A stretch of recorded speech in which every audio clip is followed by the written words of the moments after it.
Boa Boa noite a noite. todos. Boa Com noite. muita alegria, muita gratidão a Deus por mais uma oportunidade de estarmos aqui reunidos para mais um estudo da Casa de Emmanuel, toda quinta-feira às 7h30 da noite, dando continuidade ao livro Caminho, Verdade e Vida. E hoje vamos entrar no capítulo 155. Nossa irmã Janete vai nos guiar nessa trilha de hoje, de estudos. E, com certeza, vamos aprender muito, vamos ter muitas lições para tirar para a nossa evolução. É um capítulo forte, bem forte. Esse Eu livro é achei. maravilhoso. Sim, mas hoje eu achei bem forte. E Cada vez mais forte, né? Vai aprofundando, né? Vai ficando mais Isso. profundo. E como de costume, quem faz o estudo também é convidado a fazer a nossa prece de abertura. Então, convido a Janete para fazer a nossa prece de abertura. Então, graças a Deus, vamos elevar o nosso pensamento a Deus, a Jesus nesta hora e vamos agradecer sempre.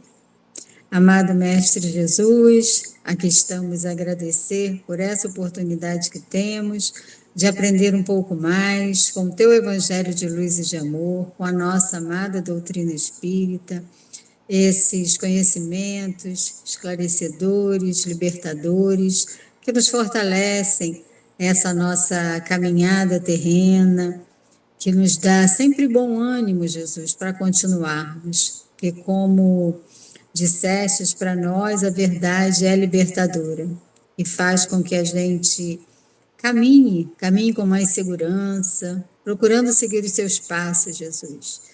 Então, pedimos a tua proteção nessa hora, a inspiração dos bons espíritos responsáveis por esse trabalho, que possamos todos nós, nesta noite, estarmos, através dos comentários de todos, aprendendo, trocando as experiências que temos, as nossas interpretações, que com certeza será um estudo bem rico. Queremos pedir a tua proteção e o teu amparo para todos os irmãos em humanidade, Jesus. Que tu possas estar jorrando a sua luz bendita por todos os irmãos, principalmente os mais sofridos, os que passam por situações tão mais difíceis do que as nossas, que eles possam sentir a luz do teu amor, a força da tua presença em suas vidas. E nesta data também, particularmente hoje, que é celebrado o dia de finados, que seria a lembrança aos nossos irmãos que estão na pátria espiritual, rogamos também para todos que se encontram na pátria espiritual, que recebam nesta hora o nosso carinho, a nossa gratidão, com votos de muita paz e trabalho no bem. E assim, pedimos a tua permissão para iniciar o estudo desta noite, dizendo todos juntos, graças a Deus. Graças a Deus. Vamos compartilhar a tela.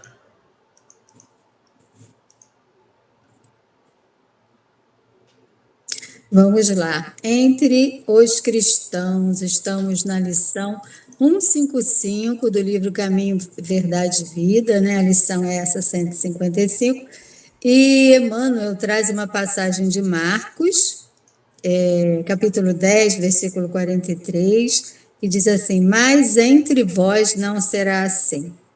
E aí a gente foi lá nesse evangelho de Marcos e viu, né, que esse dizer, né, de Jesus vem como consequência, primeira, da posição, da postura de Tiago e João, que chegam até Jesus e pede a Jesus para que, quando Jesus regressasse à pátria espiritual, pudesse ele colocar um à sua direita e o outro à sua esquerda, né? Tiago e João. E Jesus conversa com eles, questiona, será que realmente vocês poderão estar bebendo meu cálice, não é? Participando desse meu batismo? E eles falam, sim, mestre, a gente é capaz de passar pelo que você terá que passar. E ele fala, né? Sim, realmente vocês têm condições de beber o meu cálice, de passar pelo meu batismo, mas quanto a decidir quem vai ficar à minha direita E a minha esquerda não sou eu quem decide, é o Pai, né? Aí Jesus já traz a questão do merecimento, né? Se Jesus conquistou esse patamar de estar mais próximo a Deus, mais junto a Deus, nós sabemos que é devido às inúmeras experiências reencarnatórias que ele também teve, né? Que a gente olha um espírito perfeito como Jesus.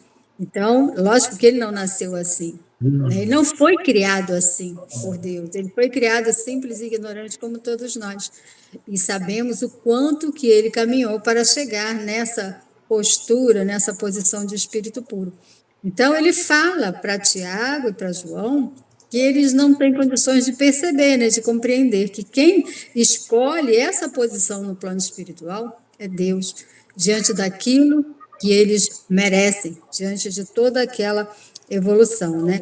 Então, a partir dessa postura, ele começa a conversar com os outros apóstolos que ficam indignados diante desse pedido, né, desses dois irmãos. Então, os outros 10 ficam indignados, chamam a atenção, e é quando Jesus traz esse ensinamento, quando ele diz: qualquer dentre vós que quiser ser grande, será que seja o menor, que seja o serviçal, né? E ele diz: o Filho do Homem não veio para ser servido, mas para servir. Então, ele já passa essa lição da humildade para os seus apóstolos. Ele, né, que está ali como mestre, ensinando todos aquela postura de vida, né, de amor, de caridade, ele se coloca para servir. Então, essa primeira frase que Emmanuel traz já é a questão do convite à humildade, né? Essa lição de humildade, que seria o auxílio a todos aqueles. Jesus vivencia isso o tempo todo, e é o que deveríamos nós vivenciarmos, né? O tempo todo, estarmos realmente à disposição de ajudar a todos aqueles que chegam a nós, que têm essa necessidade de precisar da nossa ajuda, né? Esse é o convite que a gente já vê nessa primeira lição, né? Que a gente possa viver nessa humildade, nessa simplicidade. E a partir daí, Emmanuel vai começar a comentar essa passagem, né? Quer comentar alguma coisa nesse sentido, nessa hora, Júlia? Complementar, enriquecer? Alguém quer falar? Não? Podemos continuar, acho então? que a Júlia travou. Acho que ela estava querendo falar, não é? Mas acho que ela travou. Pode ser. Hein, Janete, você me ouve, né? Todos. Fala, querido. Estamos ouvindo.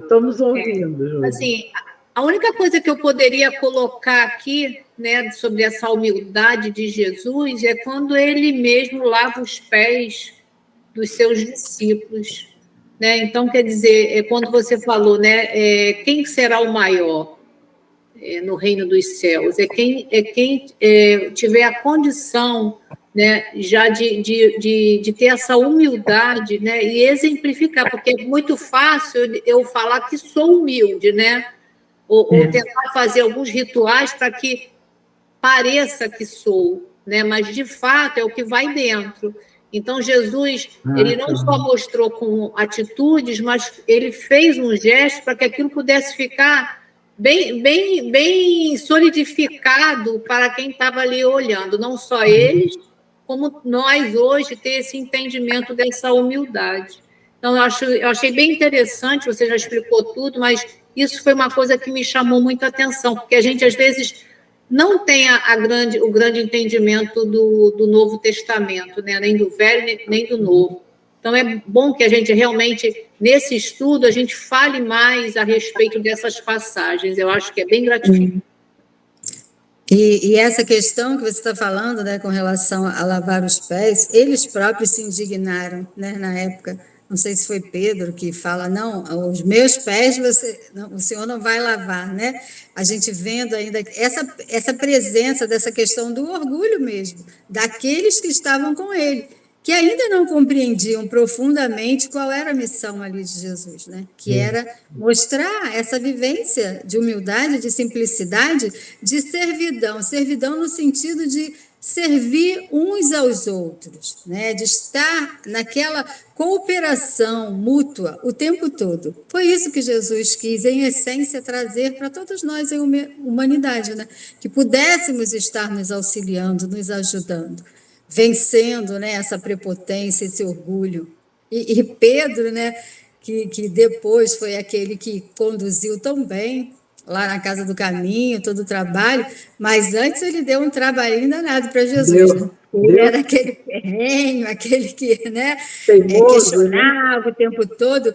Eu acho que Pedro, assim, é bem o que é a humanidade, né? De não aceitar certas coisas, de ir às vias de fato, arranca a orelha lá do mal, com aquela coisa toda, ele estava sempre na frente. Não, mestre, eu vou lhe defender, ninguém vai fazer isso, o senhor não lava meus pés. E no final, nega 3 vezes, né? Quer dizer, são as nossas fragilidades. Mas é uma pessoa assim, espontânea, verdadeira, estava ali também para compreender, para tentar entender o que era, o que Jesus, aqui veio Jesus. E com certeza ele compreendeu e depois conduziu de uma forma belíssima, né? Todo aquele trabalho na Casa do Caminho.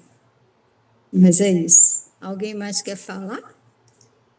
Quero dar boas-vindas aí aos 2 coreanos. Eu tentei renomear para a Gláucia, mas no Zoom deixava renomear. Quem são? São lindos. É porque a Ana usava a minha conta quando ela fazia aula online. E aí ela usava. Aí toda vez que eu entro no Google, vai direto nessa conta, que já está logada aqui, aí fica. E eu esqueço. Aí vai. Aí para, filho, só um minuto. Eu tentei renomear para a Glaucia, mas aqui no Meet eu não estou conseguindo. Né? Eu não sei trocar. Da Glaucia? Não tem importância. A gente, o importante é você estar aí. Eu vou abrir a câmera, sabe, rapidinho. Eu estou na cozinha com o laptop, eu estou arrumando a cozinha, entendeu? E eu ouvindo o negócio. Não precisa, a mamãe está usando a mão. Pode fechar, pode tirar dele. Aí eu tô na cozinha, ele tá dando para aparecer, ó.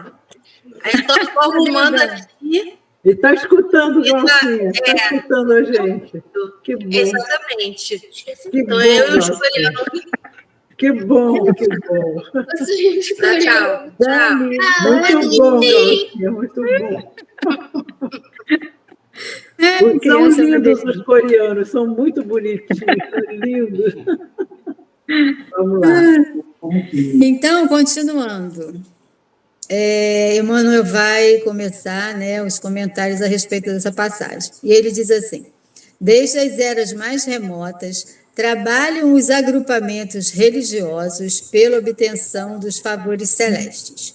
Nos tempos mais antigos, recordava-se da providência tão só nas ocasiões dolorosas e graves. Os crentes ofereciam sacrifícios pela felicidade doméstica quando a enfermidade lhes invadia a casa. As multidões edificavam templos em surgindo calamidades públicas, né? A gente realmente aprendeu sempre com relação a isso. Eu acho que a gente trazendo para a nossa vida, assim, né? Eu acredito assim, que a gente, como estudante da doutrina espírita, como procurando mudar, né, a nossa postura através dessa compreensão tão maravilhosa que a doutrina nos traz, a gente tem tentado ser diferente, mas quantas vezes só se lembra de Deus realmente nos momentos difíceis, né? Nos momentos de alegria, em que tudo está acontecendo de uma forma maravilhosa, será que a gente lembra de Deus, não é? A gente fica tão envolto nessa questão das satisfações, não é? Desse mundo material que a gente vive, que a gente acaba não lembrando realmente de Deus. A gente não lembra, muitas vezes, de agradecer ao abrir os olhos, né? Ao despertar. A gente não agradece por poder respirar, a gente não agradece pela natureza esplendorosa que Deus nos dá, sabe? São cenas simples e maravilhosas que a gente tem no nosso dia a dia e a gente não agradece, mas basta surgir uma enfermidade, uma dor que, ai meu Deus, aí a gente lembra de Deus, né? Eu acho que como filhos ingratos que nós somos, nós temos essa questão, né? E como ele fala, né, da questão dos sacrifícios que aconteciam, né? Eram sacrifícios para ter uma boa colheita, né? Sempre, depois veio a questão, com o passar dos tempos, das promessas, que a gente teve também acesso, né? Aqueles que já foram de determinadas religiões que fazem isso. Então, sempre a questão desses sacrifícios em prol das conquistas materiais, né? Do nosso bem-estar. E a gente lembra, eu lembrei, quando estava lendo isso, do sacrifício mais agradável a Deus, né? Que está lá no Evangelho segundo o Espiritismo, capítulo 10, se eu não me engano, item 7 e 8, que fala qual o sacrifício mais agradável a Deus, né? Ao invés de todas essas oferendas materiais, não é, que o homem sempre foi acostumado, com certeza o sacrifício que traz essa passagem, aquela passagem que diz: quando você for colocar a sua oferenda no altar e souber que alguém tem algo contra você, que você deixe aquela sua oferenda, que você vá se reconciliar com aquela pessoa, né, que tem algo contra você. Então, esse sacrifício maior para Deus é o sacrifício do nosso orgulho, né, do nosso egoísmo, é nós tentarmos estar vencendo essa questão que existe de tantas dificuldades que nós temos em nossos relacionamentos.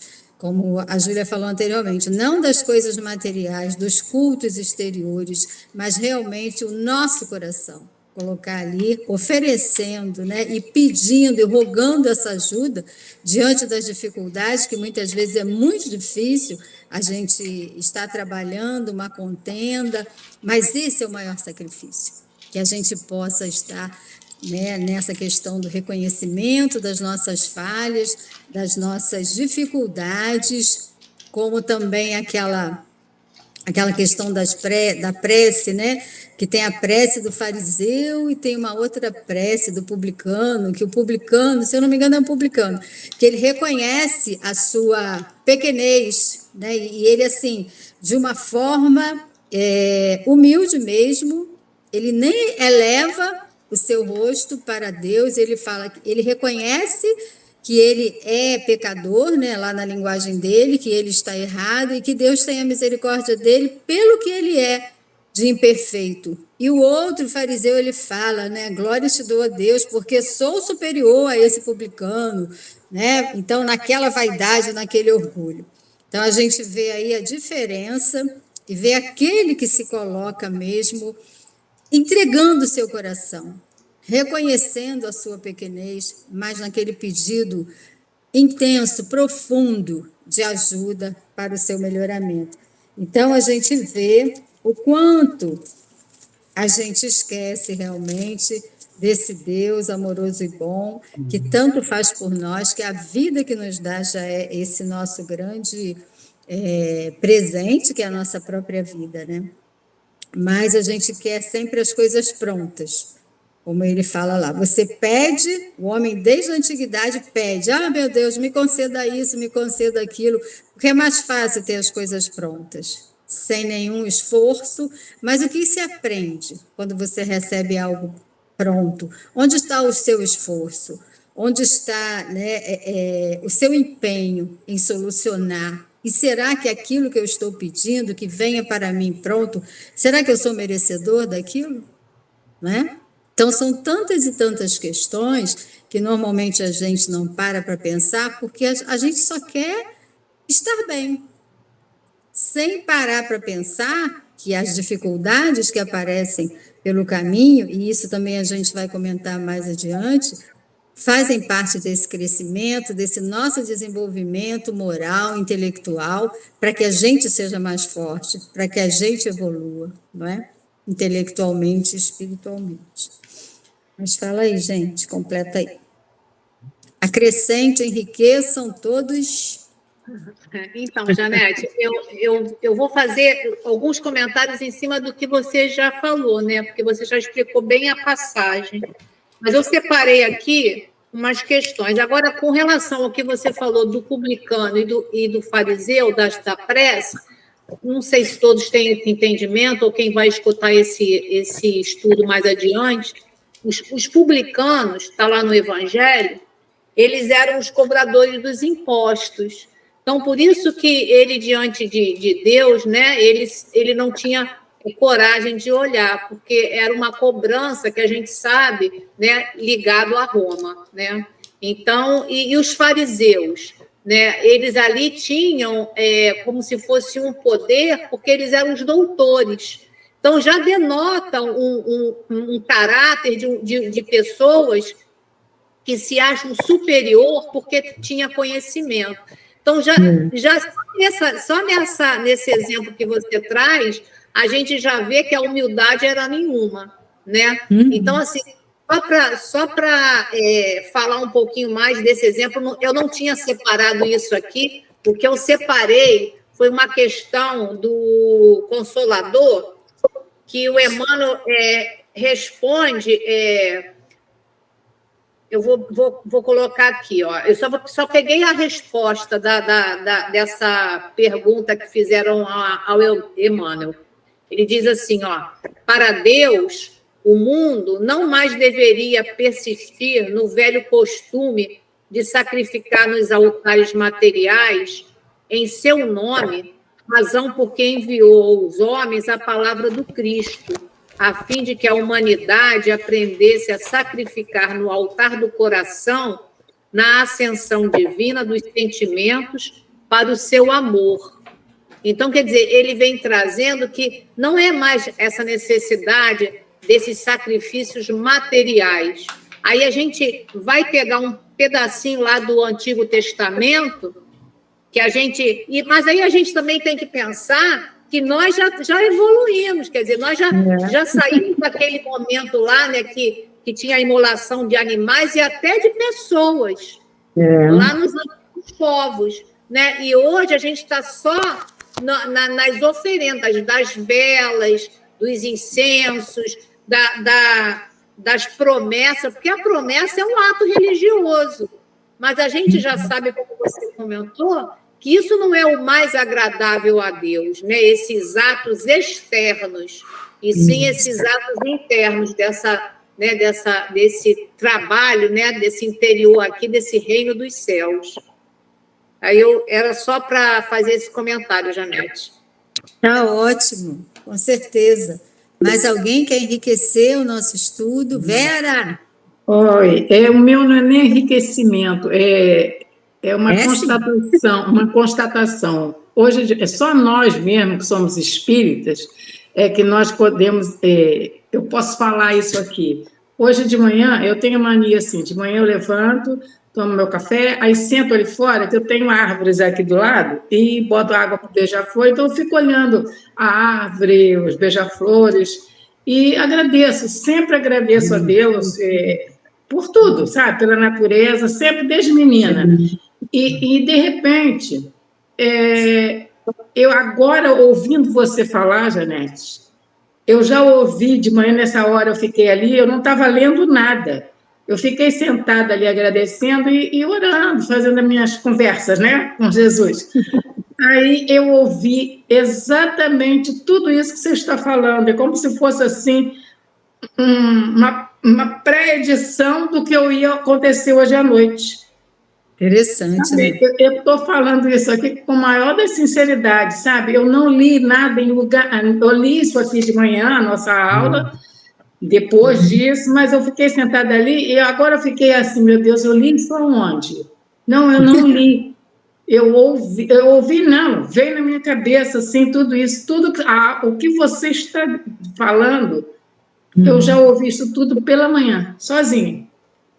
Você vê como é que os espíritos começam a trabalhar muito antes de nós. Né? Como se fosse uma produção, né? Isso era em volta de 8 horas da manhã, sabe? Eu tive que falar aqui porque eu fiquei, estou ficando doida, eu li em algum lugar, não, eu não li. Eles não se envolvem, né, Vera? Eles não se envolvem, né? A ideia fica no ar, assim, né? Eu até levantei, fui ver se eu tinha pego algum livro. Não, mas eu não peguei, não vi nada disso. Tá, eu precisei falar, porque se eu estou achando que eu estou ficando maluca. Eu acredito que a gente esteja ligado nessa atmosfera do estudo, né? Com Quando a gente se certeza. propõe a participar e a gente já lê cedo, já lê pela manhã, então é o que a gente sabe, fica no ar, né? Os pensamentos são emanados, né? E a espiritualidade, que é responsável por esse trabalho, também está aí com a gente, unindo os nossos pensamentos, as nossas vibrações, no sentido do estudo. Muito legal. Muito interessante mesmo, sabe? Eu tenho umas coisas assim, eu pego antes, sabe? Uma premonição, vamos dizer assim. Às vezes eu vejo assim em algum lugar, depois eu chego e digo assim, gente, eu já vi isso aqui. Então, isso não me acontece sempre, não, mas hoje foi muito interessante, eu tive que falar. Muito bom, e a gente agradece por você compartilhar conosco. Obrigada. Eu também pensei em fazer uma constatação de como que desde as eras remotas até hoje nós não mudamos muito, né? Porque como humanidade, né? Não estou me referindo a nós aqui pessoalmente, mas porque a humanidade ainda busca a religião geralmente na obtenção de favores, né? Sempre nessa intenção da troca, de ter um privilégio, ou de adentrar naquele grupo que seria o grupo escolhido de Deus, sempre com um pensamento egoísta, materialista, né? E ainda é o que acontece hoje, inclusive na doutrina espírita, porque geralmente as casas que mais bombam, que estão mais cheias, é aquela que tem um médium de cura, que de alguma forma, porque as pessoas querem o milagre, elas querem a cura, elas querem essa coisa do material, da solução material dos problemas. Ainda é a maior forma de fazer as pessoas buscarem a religiosidade. E aí, às vezes, a gente se pergunta quando é que a dor não será mais necessária. Estamos longe, né? Porque a dor ainda é o caminho mais utilizado por nós em busca da religiosidade, né? Então, temos que parar com isso, né? Temos que começar a refletir de que não é... Tipo assim, a gente podemos buscar na espiritualidade a força para nos curar, para nos ajudar, mas o pensamento tem que ir muito além, né? Tipo assim, isso é o de menos, porque na verdade a gente tem que buscar o que essa dor quer me ensinar, o que eu preciso aprender com isso, qual é a evolução que eu tenho que tirar disso, porque como Jesus fez, Jesus curou um monte de gente e no final essas pessoas desencarnaram do mesmo jeito. Então, porque ninguém vai viver para sempre materialmente falando, né? Todos nós vamos desencarnar. Então, tipo assim, entre aspas, a cura do corpo não serve para nada. Se você não fizer um bom proveito disso, se você não entender o porquê, por que eu quero viver mais, por que eu quero ter saúde, o que eu vou fazer do meu tempo, da minha saúde, das minhas capacidades, do meu poder, do meu dinheiro. Tipo assim, isso é que é o mais importante, porque viver por viver, se bobear, como diz, né? Às vezes viver por viver, você pode estar acumulando mais dívida. E às vezes o desencarne precoce pode ser uma bênção para muitas pessoas, né? Então, a gente realmente precisa entender o porquê. Por que a gente busca a cura? Por que a gente busca a saúde? O que a gente quer fazer desse tempo a mais, dessa saúde a mais que a gente está buscando, né? Então, realmente é algo para a gente refletir, inclusive dentro da doutrina espírita, porque realmente as pessoas não têm esse pensamento, né? O pensamento é o do milagre, é o da busca do milagre, da cura, somente pensando nessa vida, no hoje, no agora, no material. Né? No material, exatamente. Quando realmente é muito importante a gente entrar e trabalhar com os sofrimentos morais nossos e os que a gente provoca no outro. Eu acho que aí é que está o mergulho. Eu gostei muito desse capítulo, que ele, quando chega no final, ele mexe mais nessa parte, que é muito importante você estar aqui. Não é viver triste, não é isso que eu estou falando, mas com uma postura de seriedade. Seriedade com relação ao que se passa dentro de você, ao que você sente e ao que você provoca no outro e que o outro provoca em você e que você tem que trabalhar com aquilo. Eu acho que isso, para mim, isso é fundamental. Pelo menos, eu, quando cheguei no fim do capítulo, gente, botou ali onde tem que botar. Negócio de milagre, cura, sim, a gente vai cuidar do seu corpo, claro que você tem que ir ao médico. Ninguém está questionando que a gente não tem que cuidar, mas o básico não é isso, não é dentro de nós. E quanta coisa, e pelo menos eu estou falando por mim, eu tenho que melhorar dentro de mim, eu tenho que mudar, e que eu luto para mudar, e é difícil mudar, e eu estou ali, eu digo, eita, chega, Dorô, para. Não, eu faço muito isso comigo, muito. Porque como é que eu vou passar, chegar no fim, eu não fiz isso, escutei aquilo, não fiz, mas por quê? Né? Perdendo as oportunidades, né? Perdendo. É brabo, porque você tem que, de repente, respirar fundo quando aparecem certas situações onde a raiva é a primeira coisa que surge, você tem que segurar a onda e dizer calma, mas, ao mesmo tempo, não ficar também refém do outro. Porque é muito importante você trabalhar com as suas dificuldades com o outro, mas não se botar como refém, porque é muito comum isso, né? Aí a pessoa fica refém dos seus erros. Não, também não é bom por aí. É um trabalho, a todo minuto, a todo momento, toda hora. a todo instante, exatamente. Né? E enquanto essa dor não for um despertador para nós, ela vai continuar voltando, né? Vai continuar voltando. E a gente buscando cura. Meu Deus, me cura. A cura, muitas vezes a doença é, no geral, consequência disso, né? A doença é a busca para essa cura interior, né? Exatamente. Através desse despertamento. Por que está doendo? Porque eu tenho que aprender com isso. E não, vou correndo para lá para curar, não, vou curar, mas vai pensar também por que aconteceu aquilo, né? Por que você está sentindo aquilo. Né? A gente quer um remédio que cure a dor, mas não quer entender a causa da dor, né? Isso. Por que a dor chegou? E o que me parece, pelo menos na minha visão, que o mais duro é entender e viver a causa dessa dor. É viver, não é nem a dor. Não é nem o a gente foge, né, Doro? A gente foge dessa causa. A gente não quer saber a causa. A gente não quer sentir dor, só isso. Mas se ela vem é porque vamos ter que trabalhar alguma coisa na gente, né? Exatamente. Vamos lá. Vamos em frente. Então, vamos continuar, né?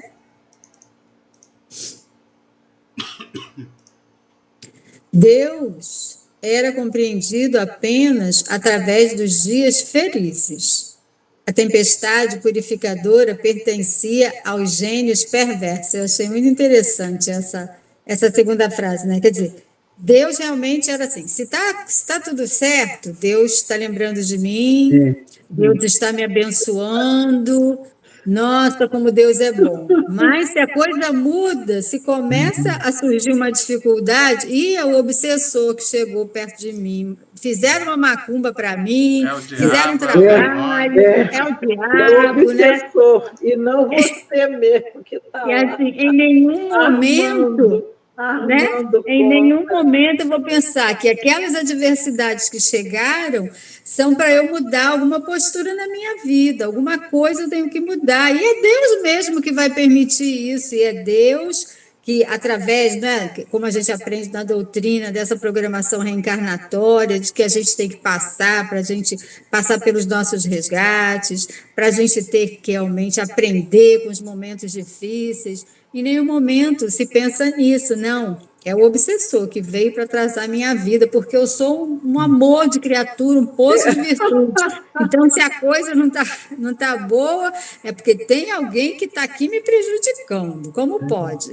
Né? Então, é aquilo. Eu achei muito interessante essa frase, a tempestade purificadora, porque essa tempestade que purifica, né, que saneia a nossa natureza, o nosso ar, a gente aprendeu, e para mim foi um aprendizado assim, magnífico, sabe? Saber que essas tempestades, é porque eu amo tempestade também, eu sou suspeita para falar. Isso. As tempestades, elas saneiam o ar, elas limpam o ar, né, a psicosfera. Mas essa imagem aqui que ele usa, da tempestade purificadora, que pertence, né, aos gênios perversos, no nosso caso, os obsessores, na verdade, essa tempestade que purifica é exatamente o que a gente precisa para se melhorar, para refletir, para caminhar. Exatamente. Janetinha de Ansan, da tempestade. Na medida, aí já vem uma outra consequência, pelo menos é como eu penso. Na medida que você imagina que é o obsessor, aí é que você chama ele, aí que ele vem e faz a festa, porque você está ali. Não é? E assim, você colocando a culpa no outro, você nunca vai se melhorar, nunca vai se corrigir, porque a culpa é do outro, não é minha, né? E como o outro não é muito bonzinho, como a gente não é também, ele vem em cima. Aí né? Fica uma coisa sem volta. Fica lá rodando dentro daquilo, feito. Eu me lembro do hamster, né, rodando assim dentro daquela roda. Não, é exatamente. É uma imagem mesmo. Impressionante. É impressionante isso. É impressionante. Porque o obsessor vai aproveitar essa nossa vaidade de achar que somos realmente os bons, né? E vai, mas ela pensar que é boa mesmo e que a culpa é minha. Exatamente. Enquanto ela pensa que é boa demais, ela não vai melhorar nunca. E eu vou, né, continuar. Mas fala aí, meninas e meninos. Enquanto pensa que a culpa é minha, aí mesmo que eu vou fazer acontecer, né? A Aninha quer falar, né, Aninha? Não, só para complementar a que a Doro falou, né? Que a gente, às vezes, se vitimiza, né? E aí, quando a gente se vitimiza, a gente coloca a culpa no outro, né? Como vocês estavam falando também.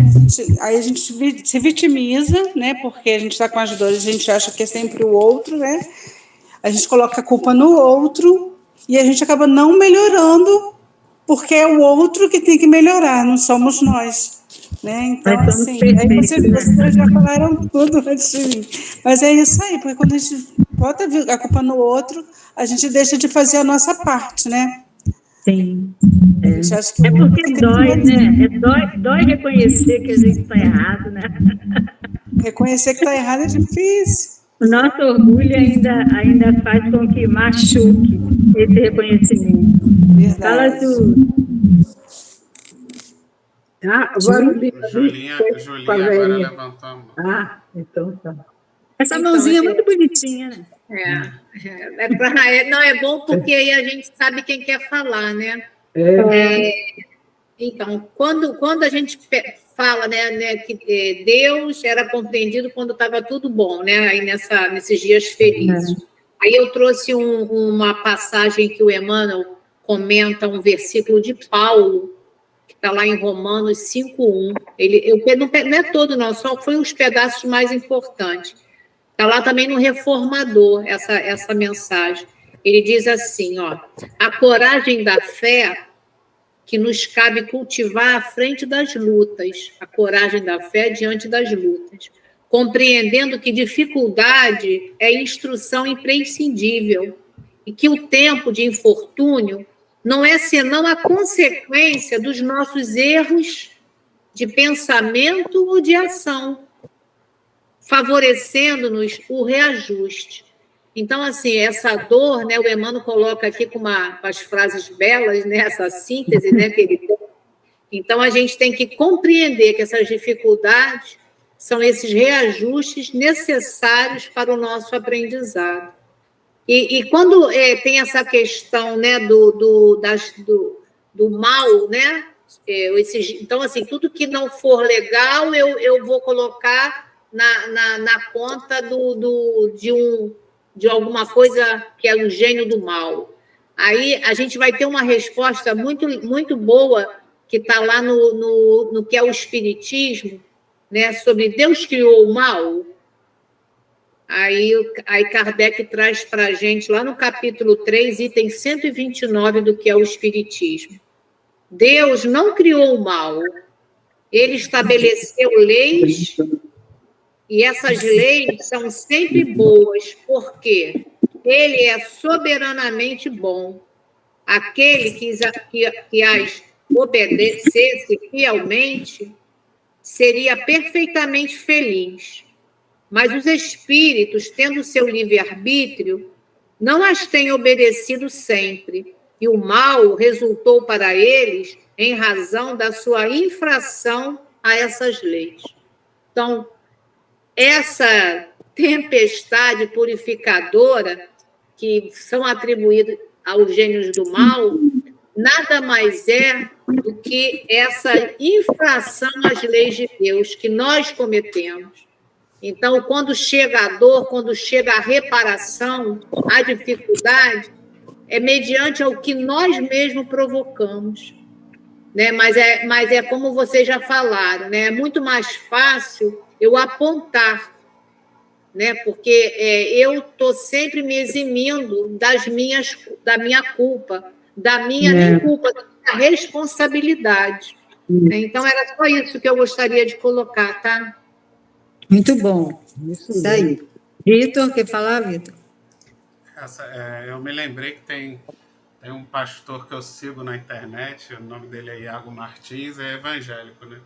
E ele tem umas pregações sobre Jó, que aí eu levei muito nisso, né? Porque a gente acha que o mal é do demônio, só que, né, até mesmo seguindo essa interpretação dos evangélicos que não acreditam em reencarnação, nessa passagem de Jó, Deus permite que o diabo acabe com a vida de Jó, né? Materialmente falando. Então, lógico que nós temos uma compreensão maior dessa questão. Mas para você ver. Então, tipo assim, muitas vezes o mal que acontece na sua vida pode sim ser culpa do outro, pode ser culpa da macumba que fizeram contra você, mas antes de tudo, Deus permitiu. Deus permitiu que aquele mal te atingisse. Aí é que está o nó. Até pode ser culpa do outro, mas é culpa do outro, mas só te atingiu porque Deus permitiu. Exatamente. E se Deus permitiu, é porque você precisava daquele mal. É porque você precisava aprender com alguma coisa, alguma lição, né? Você estava permitindo. Se Deus permitiu, é porque você espiritualmente estava se permitindo a ser atingido por esse mal. Para aprender, para de alguma forma se fortalecer na fé, se provar, né? Aprender, restituir, perdoar. São tantas e tantas coisas que a gente precisa aprender. Então a gente tem que entender isso. Muitas vezes esse mal que nos atinge é sim culpa dos outros, só que é uma culpa dos outros com permissão de Deus, porque nós precisamos passar, nós precisamos aprender, nós precisamos ser testados, porque ninguém que encarna aqui na Terra tá livre, né? Porque se nos foi permitido encarnar aqui na Terra, é porque todos nós somos espíritos que de alguma forma precisam e estão sujeitos a passar por qualquer tipo de mal que a Terra é capaz de provocar. Porque se nós não merecêssemos passar por qualquer mal que a Terra é capaz de nos provocar, não encarnaríamos na Terra. Então é isso que a gente tem que entender, que não somos preferidos, somos todos iguais. Se estamos todos aqui na Terra é porque todos estamos sujeitos e precisamos, eu prefiro usar a palavra precisa do que merece, todos nós precisamos estar sujeitos a todo tipo de mal que a Terra pode proporcionar.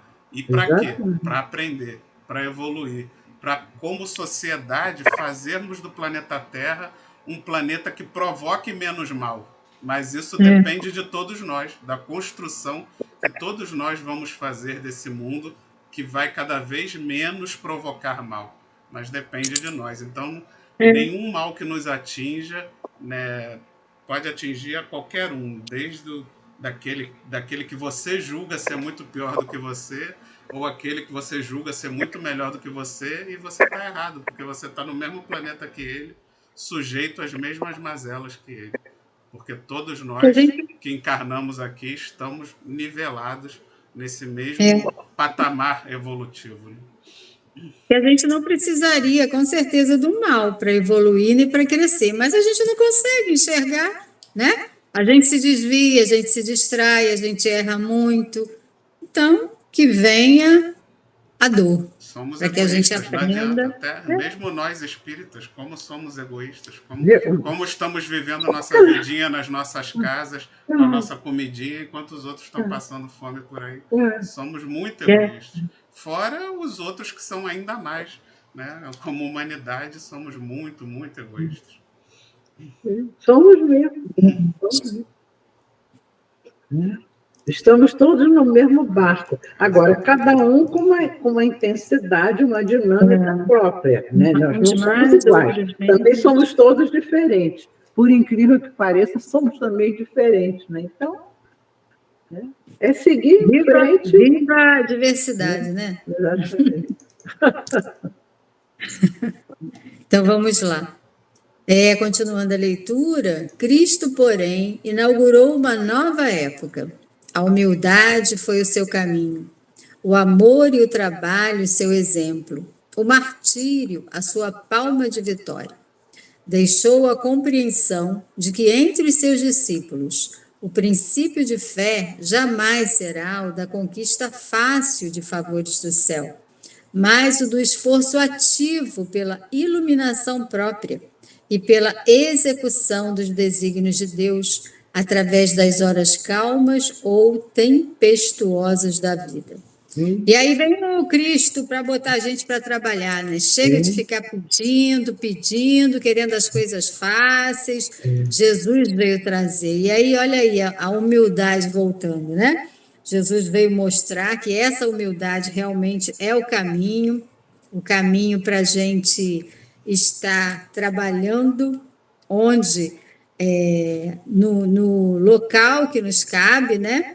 Cada um tem o seu papel, vamos dizer assim, no mundo, para realizar aquilo a que veio fazer, né? O amor e o trabalho o tempo todo.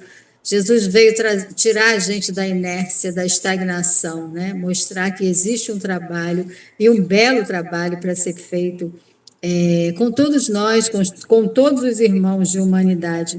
Interessante quando ele fala que o seu martírio é a palma da vitória, mostrando para a gente que não devemos estar nessas lamentações dos nossos sofrimentos, das nossas dificuldades, mas que é exatamente através dessas dificuldades que a gente vai estar caminhando para a nossa redenção, né? Para o nosso melhoramento, através do sacrifício, aqui e ali, de uma dor.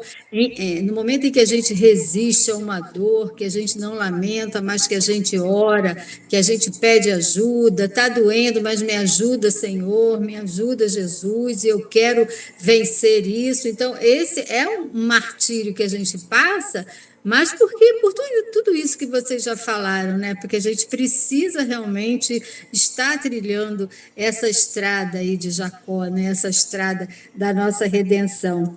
E assim, esse martírio e essa palma de vitória, porque ele também traz com o ressurgimento dele, né? Depois que ele desencarna e que ele volta, né, na sua sublimidade, no seu esplendor, ele mostra que há algo muito melhor e maior após todo esse sofrimento, né, que valeu a pena vencer a nós próprios, né, que valeu a pena caminhar com os joelhos sangrando, os pés sangrando, de ter resistido e de ter amado, apesar de todas as dores, todos os sofrimentos, porque a vida material ela é temporária, serve realmente para a gente estar exercitando tudo aquilo que a gente precisa para crescer, mas que depois disso vem algo muito melhor, que é exatamente essa palma da vitória, né?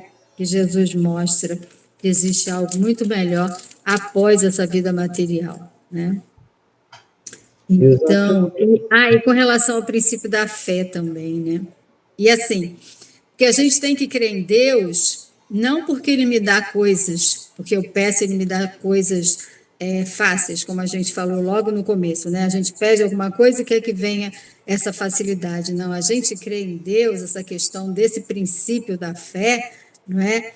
Que não é através desses favores do céu, como ele fala, eu creio em Deus porque Ele me fortalece. porque eu oro a Ele pedindo essa força para eu enfrentar as minhas dificuldades. E é por isso que eu creio nesse Deus, que está sempre ali me sustentando, Ele e todos aqueles que Ele coloca para nos ajudar, né? Que é o nosso anjo da guarda, que são os espíritos queridos e amados, essas falanges maravilhosas que trabalham intensamente, dia e noite, para nos ajudar, para nos intuir, torcendo por nós, sabe, para que a gente não sucumba diante de tantas das dificuldades. Então, eu creio em Deus, eu tenho a minha fé robusta por isso.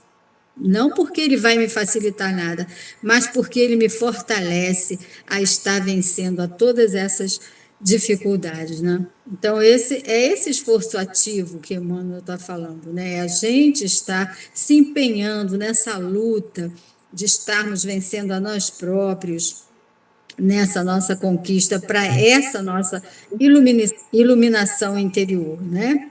E assim, quando ele fala dos desígnios de Deus, né, que a gente também, isso também é humildade, a gente se colocar aceitando esses desígnios de Deus, né? Porque Deus realmente sabe o que é melhor para cada um de nós. Então, tem horas que a gente não tem o que fazer, porque tem horas que o problema está, assim, para as nossas mãos não é possível fazer nada.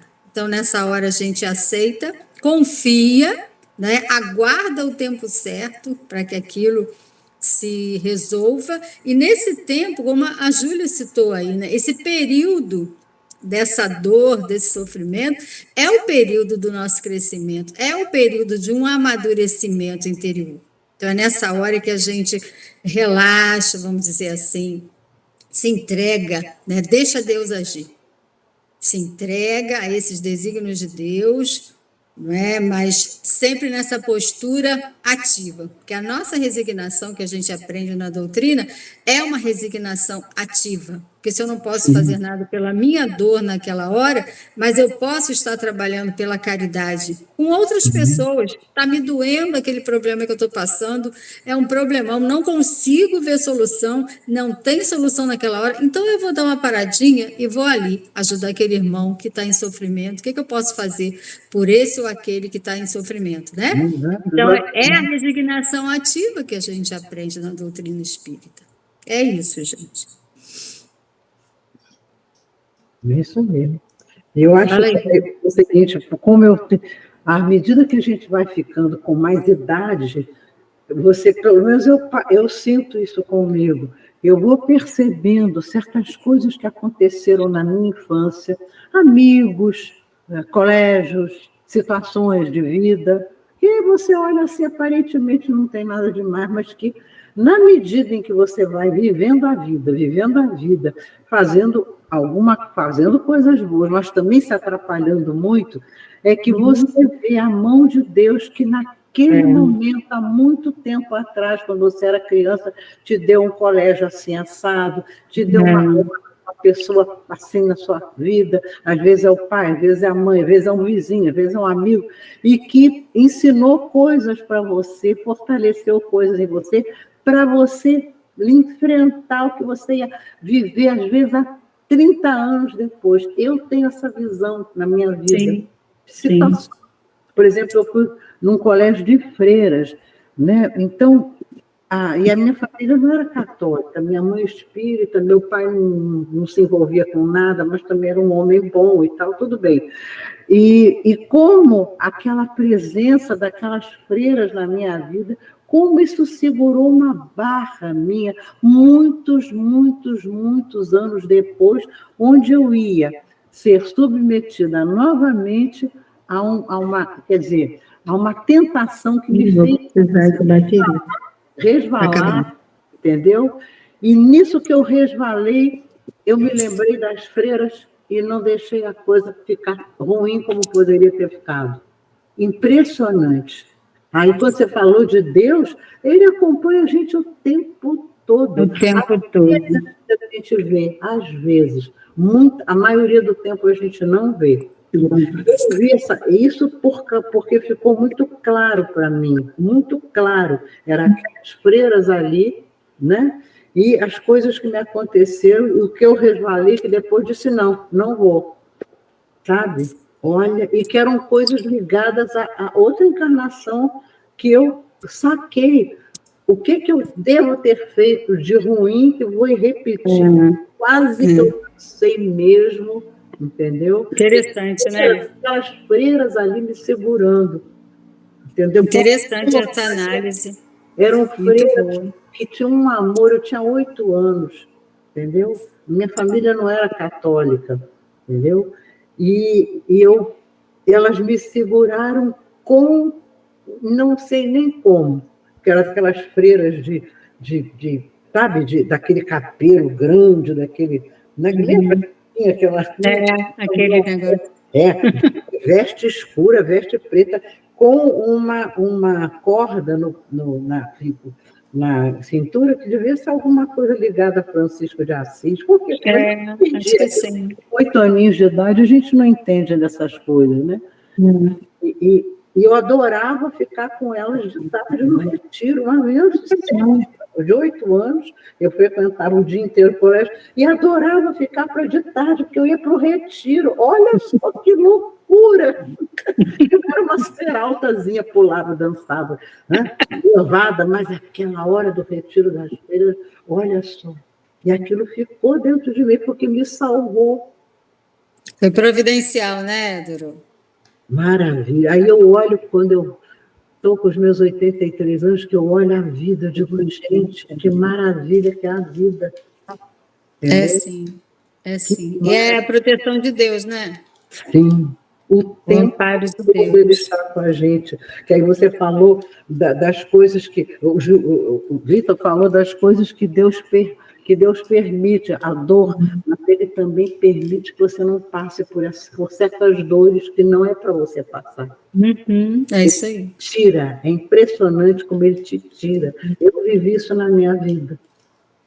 Entendeu? De estar ali... Ele sabe, né, o que a gente pode suportar, né? Pessoas armando uma maldade comigo, eu não percebi, era amiga, fazia... Tempos depois é que eu percebi como ele foi afastando essas pessoas devagarinho, fazer movimento que eu não percebia. Então, é maravilhoso Deus, é maravilhoso. O cuidado de Deus é maravilhoso. Exatamente. Entendeu? Agora, a gente não vê tudo, né? Infelizmente, nós ainda somos muito materiais, muito concretos e pouco evoluídos. A gente vê quando o negócio é muito para ver, mas o sutil a gente não percebe, não. É isso aí. Né? É um capítulo belíssimo. Esse capítulo é bem profundo, né? Muito profundo, muito lindo. Né? A Júlia quer falar, né?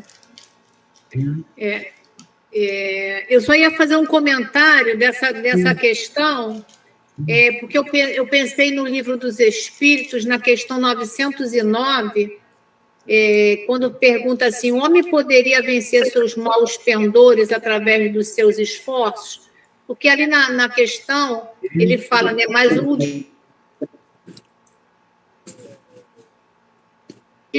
do esforço ativo pela iluminação para o Livro dos Espíritos, quando Kardec pergunta, né, se a gente podia vencer esses maus pendores através dos esforços. Aí os Espíritos dizem sim, e algumas vezes através de pequenos esforços.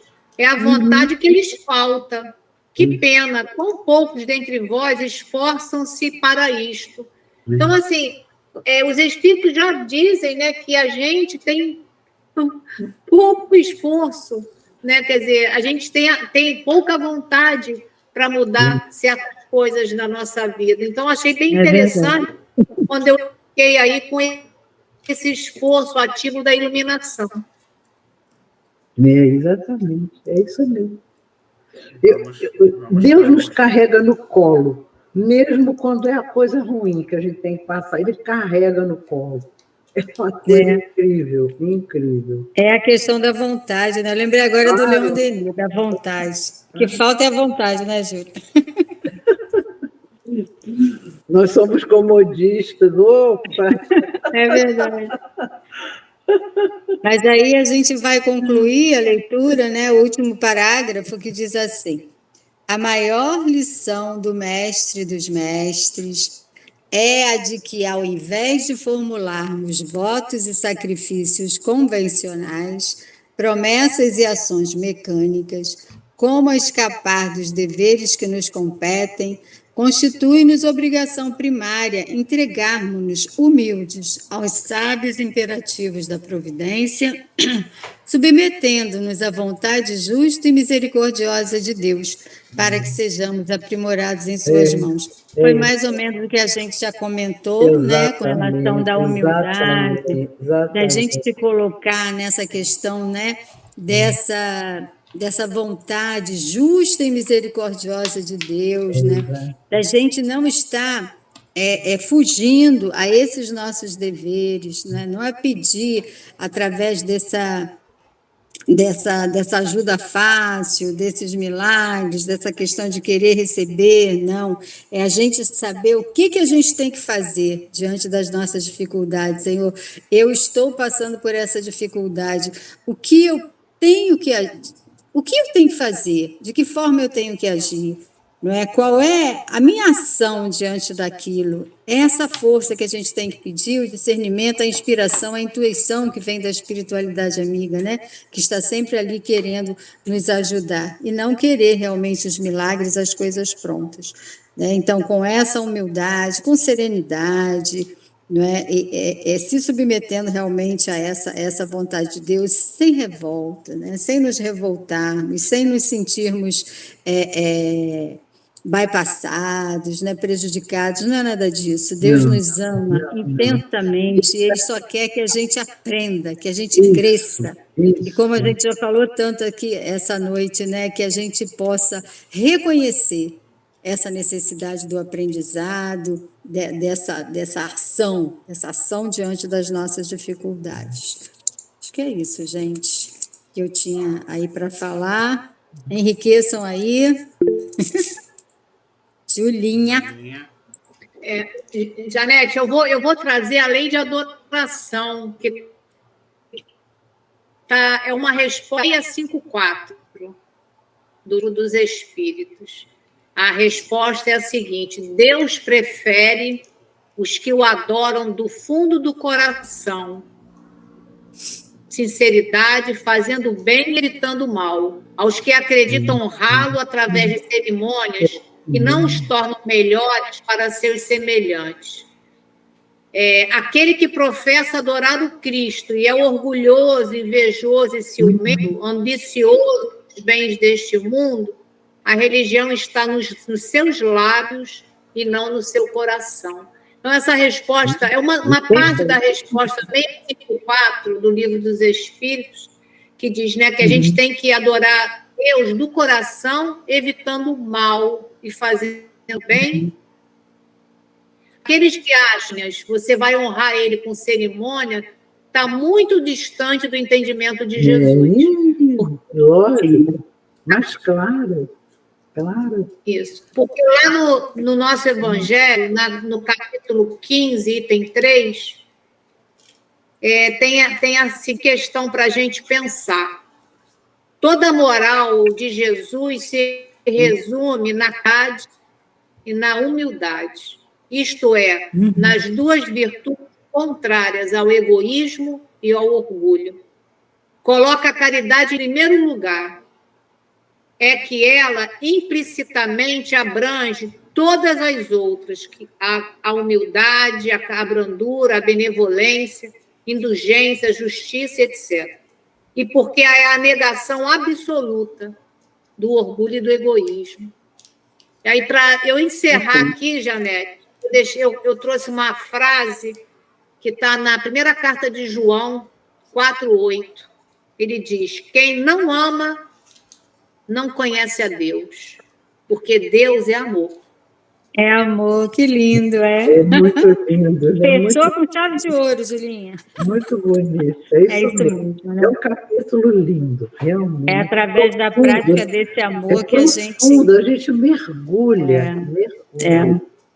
Basta isso, né? A prática do amor para a gente mostrar essa adoração a Deus e a Jesus. Não precisa práticas nenhumas externas, né? É o nosso ato, é o nosso gesto concreto, né? No dia a dia. Jesus não ficava fazendo cerimônia, ele ia para a praia, sentava na pedra e conversava com as pessoas. Não tinha cerimônias, nada, era tudo ao ar livre, né? Geralmente era assim. Ou então dentro de um templo, mas sem as cerimônias.